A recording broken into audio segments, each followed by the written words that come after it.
As the Russian rearguard pulled back from Kiev, Ukrainian troops yet again were waiting. It looks as if they attacked out of the tree line. Nimble Ukrainian tactics and modern NATO weapons are making tanks look obsolete. At least one charred body of a Russian soldier was inside the wreckage of his vehicle. Best Russian troops tried to do this, and they were just defeated and ran away. So that is a sign that we can win the war. The road into Bucha was littered with war debris. Ukraine has saved its capital, but Russia is much better positioned in the east and south. Winning for either side is a long way off.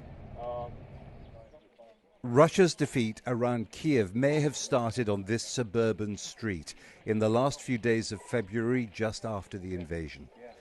A long column of Russian armor was destroyed as it pushed forward towards the capital.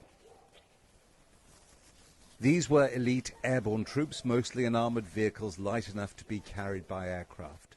Once again, anti-tank weapons and attack drones made them no protection at all. This is the graveyard, one of the many graveyards of Russian hopes for capturing Kiev. It was early in the war and they were advancing. Then the ambush happened. Panic must have ensued. Look how this armored vehicle has ended up ramming that one.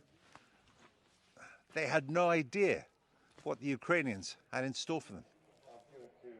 Young conscripts ran away, begging, local people said, not to be turned over to Ukrainian territorial defense. A neighbor who called himself Uncle Hrisha said, "I felt sorry for them. They were so young, 18 to 20, with their whole lives ahead of them." It looked as if the Russians, as they prepared to pull out of Bucha, had no such pity.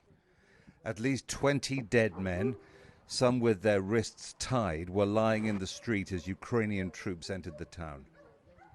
The mayor said they'd buried 280 people in mass graves.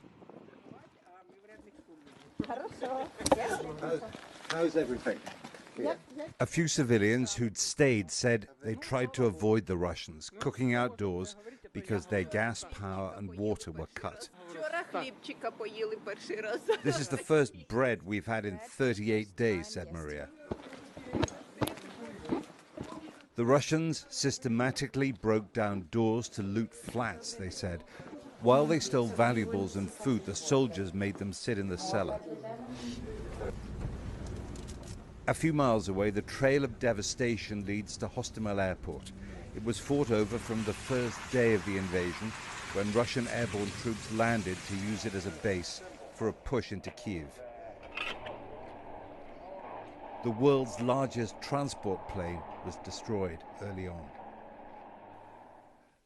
An enormous amount of national pride was wrapped up in this huge aircraft. It was a symbol of achievement, of Ukraine's place in the modern world. And now it's a symbol of what's happened to the country.